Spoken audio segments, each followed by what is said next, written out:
अस्सलाम वालेकुम ख़वातीन हज़रात, मैं हूं डॉक्टर नज़ीर सिद्दीकी और आप देख रहे हैं मेरे यूट्यूब चैनल। 13 दिसंबर को पीडीएम का लाहौर में एक बड़ा जलसा होने जा रहा है। इससे पहले ये खबरें आ रही थी कि पीडीएम लॉन्ग मार्च भी करेगी और इज्तिमाई इस्तीफ़ा भी देगी, लेकिन इस हवाले से भले उसकी आला तरीन क़यादत का एक इजलास हुआ है या कल स्टीयरिंग कमेटी का इजलास भी हुआ है, लेकिन कोई हतमी फैसला नहीं हो सका कि इस्तीफ़ा देने हैं या कब तक लॉन्ग मार्च करना है। अब लॉन्ग मार्च का जो फैसला है वो जनवरी के एंड तक जा पड़ा है और इस्तीफ़ा देने की बात अभी कोई हतमी शक्ल अख्तियार नहीं कर सकी। लेकिन इस दौरान पीपल्स पार्टी के इंतहाई अहम CEC के मेंबर चौधरी एतजाज साहब ने बड़ी खुलकर तकरीबन सभी टीवी चैनल पर आकर ये कहा है कि पीडीएम को ये जो मशवरा दिया जा रहा है इज्तिमाई तौर पर इस्तीफ़ा देने का,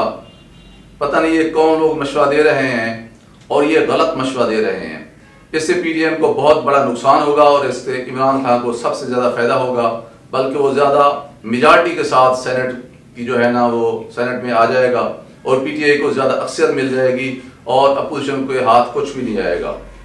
और बहुत सारे लोग तजिया कर रहे हैं कि चौधरी एतजाज आसन की इस सोच के पीछे कौन से अवामिल कार फरमा हैं। बाद लोगों का ख्याल है कि चौधरी एतजाज आसन को आसिफ अली जरदारी ने लॉन्च किया है और उन्हीं का तजर्बा और उन्हीं की सोच जो है उसको चौधरी साहब आगे बढ़ा रहे हैं। दरअसल माजी में कई मौके ऐसे आए हैं जब पीपल्स पार्टी और नून लीग एक दूसरे के आमने सामने रहे हैं, बल्कि एक दूसरे का गिरबान पकड़ते रहे हैं और एक दूसरे के मद्दे मुकाबिल भी रहे हैं। मियां नवाज शरीफ के कहने पे ही आसिफ अली जरदारी ने उस वक्त इस्टेब्लिशमेंट पे तनकीद की थी, लेकिन बाद में प्राइम मिनिस्टर मियां नवाज शरीफ ने इवन आसिफ अली जरदारी से मिलने से भी इनकार कर दिया था। और ये सारी बातें आज भी पीपल्स पार्टी के अज़हान पर मौजूद हैं। तो अब सूरत हाल ये है कि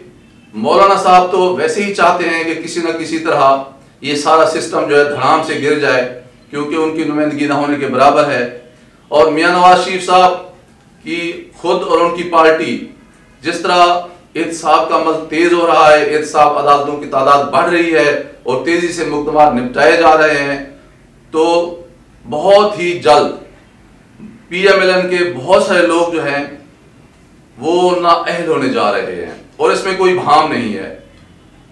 आइंदा आने वाले चंद दिनों में आप खुद देख लेंगे कि बहुत सारे लोग जो हैं वो पॉलिटिक्स से जो वो आउट हो जाएंगे। अब आहिस्ता आहिस्ता जो हालात बनते जा रहे हैं वो अपोजिशन हलकों में सारी गेम जो है वो घूम फिर के आसिफ अली जरदारी के हाथ में आती हुई दिखाई दे रही है। क्योंकि अगर इस्तीफा देने की बात आती है तो चाहे वो पंजाब हो, चाहे वो KP की हो, चाहे वो बलूचिस्तान हो, वहाँ जो है वो ज़्यादातर PTI के लोग ही मेजॉरिटी में बैठे हुए हैं। ले दे के सिर्फ सिंध जाके बचता है जहाँ पीपल्स पार्टी की अक्सरियत है। अगर सिंध से जो है मजमूई तौर पर इस्तीफा नहीं आते तो फिर ये असम्बलियाँ कहीं नहीं जाती और फिर सेनेट के इलेक्शन हो जाएंगे और सारा जोर इस जगह पे लगाया जा रहा है कि किसी न किसी तरह सेनेट के इलेक्शन ना हो ताकि PTI सेनेट में अक्सरियत हासिल ना कर सके। तो अब ये चौधरी एतजाज को जो लॉन्च किया गया है, उनको पुट किया गया है, तो उसका मकसद भी यही है, क्योंकि पीपल्स पार्टी यही कहती है कि हम तो डेमोक्रेटिक पार्टी हैं, हम तो जो हमारी जमहूरी वैल्यूज़ हैं, जमहूरी अक़दार हैं, उसके लिए तो हमने बहुत कुर्बानियाँ दी हैं, जानें कुर्बान की हैं, तो हम तो अपनी जो सेंट्रल एग्जीक्यूटिव कमेटी है उसकी बात सुनते हैं। और चौधरी साहब वैसे ही CEC के मेंबर हैं और नवाज शरीफ के खिलाफ चाहे कमरुज़्ज़मान कहरा साहब हों या चौधरी एतजाज साहब हों, उनका नुक्ता नज़र पूरी दुनिया जानती है। तो ये एक ऐसा माहौल बनाया जा रहा है कि अपोजिशन की सारी जो फैसलों की कलीद है वो बिलाखिर घूमते घुमाते आसिफ अली जरदारी के हाथ में आ जाएगी। और तजिया निगार यही कहते हैं कि अपोजिशन जो है वो किसी भी सूरत में इस्तीफा नहीं देगी और ये सेनेट के इलेक्शन भी हो जाएंगे। हाँ, ये अलहदा बात है कि पीपल्स पार्टी की सारी निगाहें अब इस्टेब्लिशमेंट की तरफ आएँ, और वो अपने मामला शायद हल करवाने में कामयाब हो जाएगी। नून लीग के हाथ कुछ नहीं आएगा, क्योंकि वो जिस एंड तक चली गई है, जिस एक्सट्रीम तक चली गई है, अब इस्टेब्लिशमेंट और नून लीग के दरमियान राह रस्म निकालने का शायद कोई इम्कान बाकी नहीं बचा। वैसे भी 13 दिसंबर का जो जलसा होने जा रहा है उसमें सुना यही है कि मरियम नवाज पूरी कोशिश करेंगी कि मीनार पाकिस्तान पूरा भर जाए, लेकिन इतलात यही आ रहे हैं कि अपोजिशन के बहुत सारे दीगर हल्के ये कोशिश कर रहे हैं कि अपनी जो है बराए नाम नुमाइंदगी तो हो, लेकिन वो मरियम नवाज की ज्यादा कामयाबी के भी ख्वाहिशमंद नहीं है। अब देखना यह है, बाकी 3 दिन का वक्फा मौजूद है कि अपोजिशन अपनी कामिल यकजहती का मुजाहरा करती है या अपनी इनफरादियत कायम रखती है, वो मरियम नवाज की कामयाबी को अपनी कामयाबी समझती है या उनका एक इनफरादी फेल गर्दानती है, ये सब कुछ सिर्फ PMLN के खाते में डाल देती है या PM जो है PDM का जलसा बनाती है।